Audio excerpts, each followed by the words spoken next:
panalangin sa pagsunod sa pangarap, gabay sa bawat hakbang. Panginoon, aming Ama, nagpapasalamat kami sa iyo sa biyayang pagkakaloob mo sa amin ng mga pangarap at layunin sa aming buhay. Aming ipinagdarasal ang iyong patnubay at gabay sa bawat hakbang na aming tatahakin tungo sa mga pangarap na iyong itinanim sa aming puso. Dinggin mo ang aming panalangin na tulungan mo kaming maging matatag sa aming layunin. Ayon sa Jeremias chapter 29 verse 11, sapagkat batid ko ang mga plano na aking mayroon para sa iyo, mga sabi ng Panginoon, mga plano ng kaginhawaan, hindi ng kasamaan, upang bigyan kayo ng kinabukasan na puno ng pag-asa.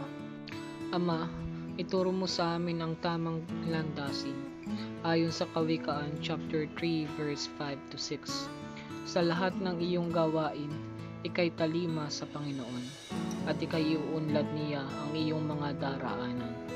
Pakilinaw mo sa amin ang iyong plano at tulungan mo kaming magtagumpay sa pagtahak sa aming mga pangarap. Sa bawat pagod at pagsubok, Panginoon, ilagak mo sa aming puso ang iyong lakas, alinsunod sa Filipos chapter 4 verse 13. Lahat ng mga bagay ay aking magagawa sa pamamagitan ng nagpapalakas sa akin. Naway maging tanglaw mo sa aming pagsusumikap at maging inspirasyon sa iba. Sa pangalan ni Jesus, aming tagapagligtas, nagpapasalamat at umaasa kami sa iyo. Amen.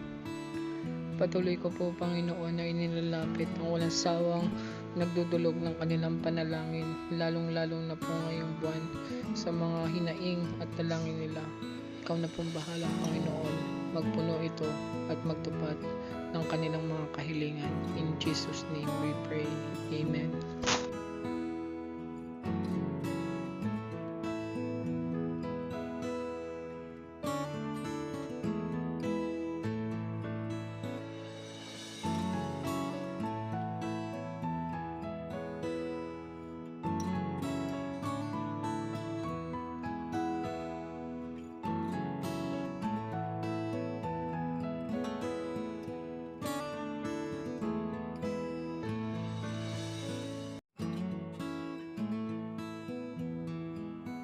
Pinapanalangin ko rin po ang aking lola na namayapa ngayong araw. Nanay Linda, no more pain. Your soul may rest in peace. We love you, Lola.